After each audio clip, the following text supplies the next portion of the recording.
대통령실도 몰랐고 네. 법무부 장관도 인사검증관리단에서도 몰랐다고 얘기하는 거잖아요. 말이 됩니까? 말 안 되네. 말이 안 되는 거고 거짓말이거나 만약 진짜 몰랐다면 대한민국 시스템 다 무너진 겁니다. 그렇죠. 붕괴가 된 거죠. 이게 무슨 얘기입니까? 이런 게 이제 차규근 본부장님이 정확하게 알고 계시니까. 어제도 빛이 나시더만.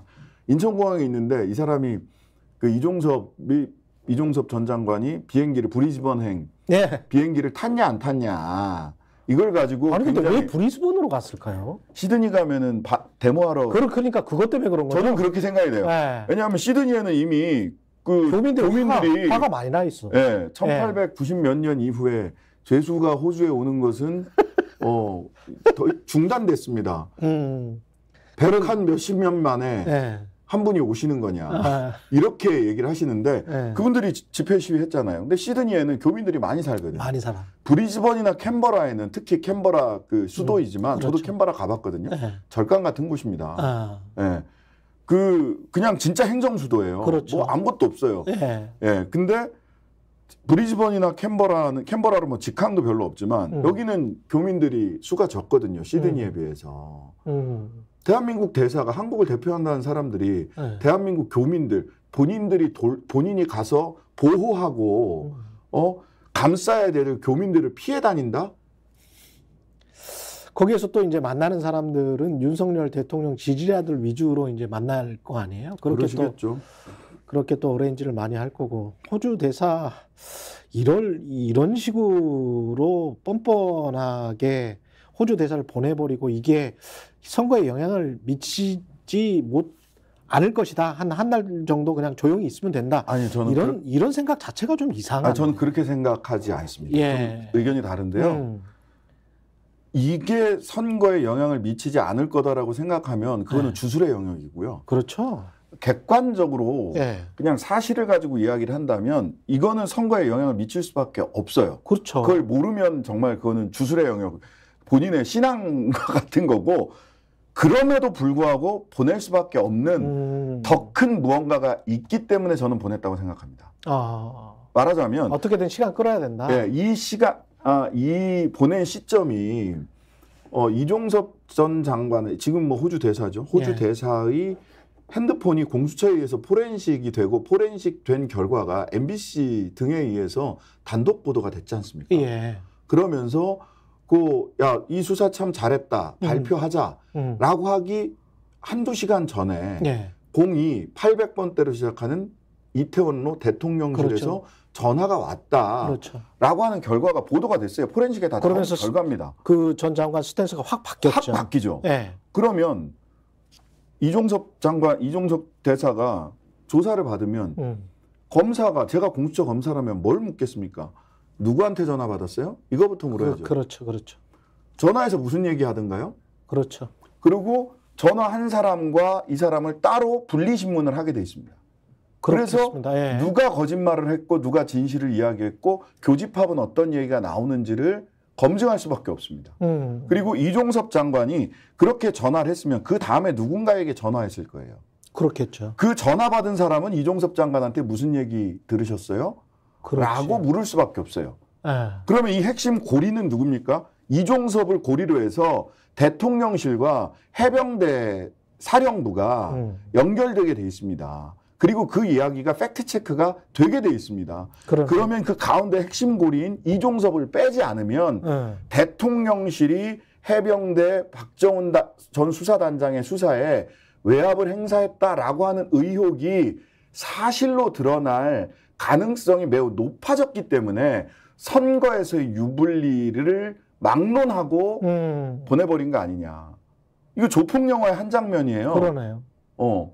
야, 좀 조용해질 때까지 너 좀 나가 있어야 되겠다. 근데 이게 조용해질 수 있는 사건인가? 저는 그렇지 않다고 봅니다. 호주 대사 끝나고 난 다음에도 문제가 될 것 같고 그 다음에 꼭 이쪽에서만 고리가 있는 게 아니고 이종섭 장관이 누군가에게 전화를 하고 그걸 회수했을 때 경찰 쪽에서도 뭔가 전화를 받았을 거 아니에요? 받았고요. 이게 그 군인권센터에서 폭로한 녹취가 이렇게 공개한 녹취를 제가 그 뉴스 하이킥 진행할 때 그 녹취를 한번 같이 들으면서 녹취록을 보는데 경북경찰청 수사팀장이 해병대 수사단의 단원이 경북경찰청 수사팀장에게 전화를 합니다. 전화를 해서 녹취록이 그대로 나옵니다. 전화를 해서 우리가 이거 수사 자료 넘길 때 1시간가량 설명을 했다는 거예요. 수사 자료가 이렇게 되고 그리고 이게 외압이 들어올 수 있으니 네. 우리 최상병 젊은 우리 군인이 우리 후배가 죽었습니다. 어떤 외압이 들어와도 꼭 제대로 수사해 주십시오. 라는 이야기를 하고 넘긴 거예요. 수사단원이 경북경찰청에 가서 예. 수사 담당 실무자에게. 예. 근데 이게 그렇게 쭉쭉쭉 대통령실에부터 나와서 수사 자료가 국방부로 넘어가 버린 겁니다. 그 이후에 다시 전화를 한 거예요. 그렇죠. 해병대 수사단의 단원이. 네. 그러니까 경북경찰서 수사팀장이 웁니다. 40대 50대 남자가 꺽꺽꺽 하고 울어요. 제가 그렇게 말씀드리지 않았습니까? 그럼 외압이 있을 수 있다고도 말씀드리지 않았습니까? 정말 제대로 수사해 주십시오 하니까 대답을 못하고 울어요. 울음소리가 그대로 녹음이 나옵니다. 그리고 선배님, 마지막에 선배님, 저 해병대 몇 기인데 선배님 해병대 몇 기라는 거 저 알고 있습니다. 마지막까지 최선을 다해 주십시오 하고 필승 해병대 이렇게 전화를 끊습니다. 이런 녹취록이 그대로 남아 있어요. 근데 지금 엄청 그 신경을 쓰는 게 이 당시에 대통령실 국정상황실에 파견 나가 있던 경무관도 치안감으로 승진시켜서 본청 핵심 보직국장으로 가 있고, 그렇죠.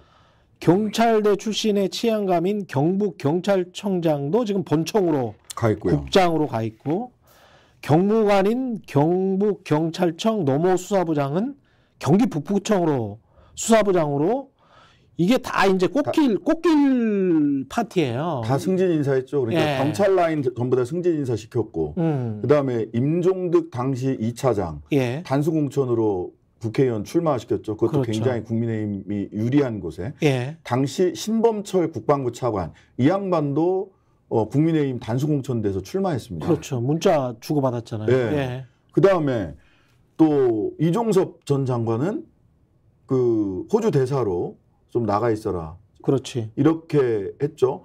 김계현 전 해병대 사령관, 해병대 사령관은 물러났지만 거의 같은 비슷한 곳에 비슷한 그 보직에 가서 뭐 강등되거나 책임지지 않아요. 아직도 해병대에 그대로 있습니다. 임성근 일사당장도 마찬가지고. 저는 그렇죠. 이게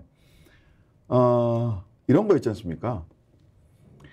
좀 심한 비유를 하자면 공범들은 서로를 보호하게 돼 있거든요. 그러니까. 예. 예. 같이 나쁜 짓, 그 남자들이 예. 그런 거 하잖아요. 같이 나쁜 짓 하고 고등학교 때. 예, 고등학교 때 같이 나쁜 짓 하고 서로 예. 입틀막 하는 거지 않습니까? 그렇죠. 서로가 서로에게. 공범들이 서로가 서로에게 뭘 챙겨주고 있는 것처럼 보일 수 있는 일을 너무 대놓고 하세요. 그리고 저 위에서부터 이 밑에 경찰들까지 다 하고 있어요. 예, 다. 그러니까 다 하고 있어. 누구 하나 책임진 사람이 없어요. 현장 지휘관들만 지금 기소하려고 하잖아요. 그러니까요. 현장 지휘관들만.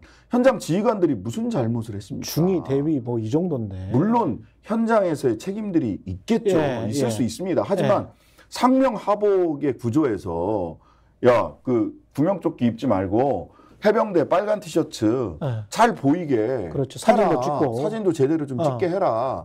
이거를 현장 지휘관이 어떻게 거부를 합니까? 그렇죠. 근데 현장 지휘관들만 지금 법정에 세우려고 하고 나머지는 경찰이고 국방부 해병대 라인이고 전부 다 승진을 시키는 거는 이거는 같이 나쁜 짓 하고 서로 도와주자. 이렇게 국민들은 보지 않을까? 이거는 그냥 넘어갈 수는 없을 것 같아요. 네. 예. 그리고 총선 이후에도 분명히 이슈가 될 것 같고. 스픽스는 말하는 언론입니다. 대세는 유튜브, 그중에서 스픽스. 좋아요, 댓글, 구독, 알림 설정. 여러분이 저희를 사랑해 주시고 우리가 여러분을 사랑하는 4가지 방법입니다.